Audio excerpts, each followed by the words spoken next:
Baiklah, bismillahirrahmanirrahim. Assalamualaikum warahmatullahi wabarakatuh. Welcome back to my YouTube channel. Perkenalkan, saya Fauzia Haryati, NIM C1F0180113. Dalam video kali ini saya akan membahas mengenai kerangka dasar penyusunan dan penyajian laporan keuangan syariah serta konsep dasar akuntansi menurut AOIV dan pemikiran Islam. Baik, langsung saja materi yang pertama. Oke, pertama yaitu tentang paradigma transaksi syariah. Transaksi syariah berdasarkan pada paradigma dasar bahwa alam semesta diciptakan oleh Allah Subhanahu wa taala sebagai amanah atau kepercayaan dan sarana kebahagiaan hidup bagi seluruh umat manusia untuk mencapai kesejahteraan hakiki secara material dan spiritual. Nah, paradigma dasar ini menekankan setiap aktivitas umat manusia memiliki akuntabilitas dan nilai ilahiyah yang menempatkan perangkat syariah dan akhlak sebagai parameter utama, parameter baik dan buruk, benar dan salah dalam aktivitas usahanya. Sehingga diharapkan dengan paradigma ini akan membentuk karakter tata kelola yang baik atau good governance dan disiplin pasar yang baik. Baik, selanjutnya. Nah, kemudian paradigma transaksi syariah ini, transaksi syariah berdasarkan pada prinsip yang pertama ada persaudaraan, keadilan, kemaslahatan, keseimbangan, dan universalisme. Nah, terus juga untuk dalam pengimplementasian keadilan dalam kegiatan usaha berupa aturan prinsip muamalah yang melarang adanya unsur, pertama ada unsur riba atau unsur bunga dalam segala bentuk dan jenisnya.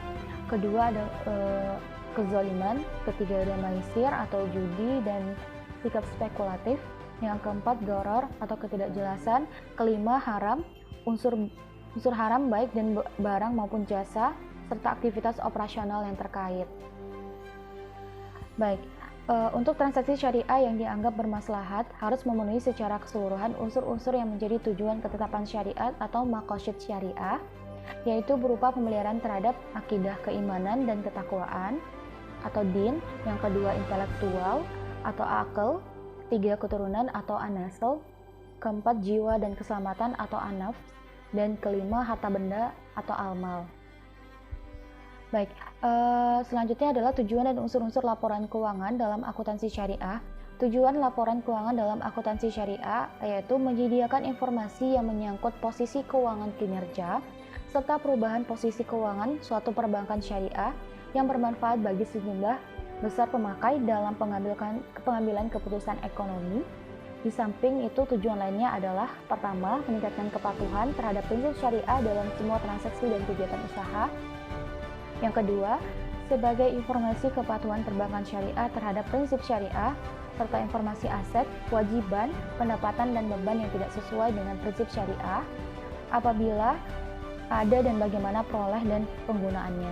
Yang ketiga, informasi untuk membantu mengevaluasi pemenuhan tanggung jawab perbankan syariah terhadap amanah dan mengamankan dana investasi dan dana menginvestasikannya pada tingkat keuntungan yang layak.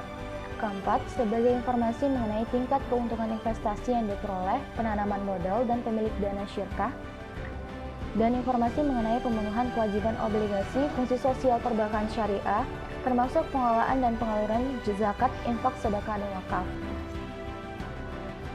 Nah, kemudian ini adalah unsur-unsur laporan keuangan dalam akuntansi syariah. Sesuai karakteristik, maka laporan keuangan syariah entitas syariah antara lain meliputi pertama, komponen laporan keuangan yang mencerminkan kegiatan komersial. Yang kedua, komponen laporan keuangan yang mencerminkan kegiatan sosial melalui ziswaf. Yang ketiga, sebagai komponen laporan keuangan lainnya yang mencerminkan kegiatan dan tanggung jawab khusus entitas syariah yang berkaitan secara langsung dengan pengukuran posisi keuangan seperti aset, kewajiban, dana syirkah temporer, dan ekuitas. Baik, selanjutnya adalah konsep dasar menurut AAOFI atau Accounting and Auditing Organization for Islamic Finance Institution. Pendekatan yang digunakan oleh para pemikir Islam dalam AAOIV untuk menyusun tujuan laporan keuangan lembaga keuangan syariah dengan cara mengambil seluruh pemikiran akuntansi kontemporer yang berlaku, kemudian melakukan tes dan analisis apakah pemikiran tersebut sejalan atau bertentangan dengan prinsip syariah. Nah, jika diketahui konsistensi atau sesuai, maka akan diterima, sedangkan jika tidak sesuai, maka akan ditolak. Hal ini berdasarkan pada atas kemudahan dan tingkat penerimaan oleh masyarakat luas atas konsep kontemporer tersebut. Baik, kemudian syarat kualitatif laporan keuangan menurut AAOIV, yang pertama itu harus relevan, yang kedua dapat diandalkan, ketiga dapat dibandingkan, keempat konsisten, dan lima dapat dipahami. Dan harus memenuhi syarat tersebut dalam pemenuhan laporan keuangan. Kemudian apa saja yang menjadi perdebatan para pemikir akuntansi mengenai kerangka akuntansi?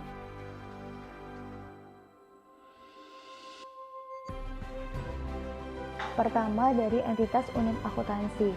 Nah, para ulama fikih baik klasik maupun kontemporer serta pemikir akuntansi Islam masih berbeda pendapat mengenai teori ini. Nah, mereka ada yang mendukung, diantaranya Adnan dan Gafikin, Abdurrahman. Konsep tersebut beralasan bahwa dalam Islam ada juga konsep akuntansi yang harus dipisah dari unit akuntansi seperti wakaf, baitul mal, zakat, dan pemerintahan. Kemudian, menurut pendapat yang lain, berdasarkan yang dikemukakan oleh Gambling dan Karim, bahwasanya mereka beralasan bahwa perusahaan adalah suatu bentuk entitas hukum yang tidak dapat dipisahkan dengan pemiliknya, terutama yang berkaitan dengan uang. Jadi ada dua pendapat. Terus kemudian dari kegiatan usaha yang berkelanjutan. Nah, konsep berkelanjutan ini dijelaskan mengasumsikan bahwa perusahaan akan terus berlanjut. Konsep ini juga banyak dikritis oleh pemikir akuntansi, termasuk pemikir akuntansi Islam. Mereka yang menolak konsep ini yaitu Adnan dan Gafakin, beralasan bahwa semua makhluk adalah fana, tidak dapat hidup selamanya, dan hanya Allah yang akan terus hidup selamanya. Dan juga pendapat ini ditolak oleh mereka yang mendukung dengan mengatakan bahwa Islam sangat mendukung orang yang bekerja dan menabung untuk mengantisipasi hari di masa depan, sebagaimana disampaikan dalam Quran surah ke-57. Yang ketiga, kemudian perbedaan pendapat mengenai satuan mata uang. Pemikir akuntansi dalam ulama fikih berbeda pendapat tentang konsep ini, antara lain adalah Ahmad yang menyatakan bahwa penggunaan uang sebagai alat penghitung dalam lingkungan yang memiliki tingkat inflasi tinggi sangat dipertanyakan. Dan terakhir, ini adalah dari dasar pencatatan, yaitu dasar akrual. Nah, di mana konsep ini mengatakan bahwa pengukuran pendapatan dilakukan saat suatu manfaat itu diperoleh, bukan pada saat kas diterima.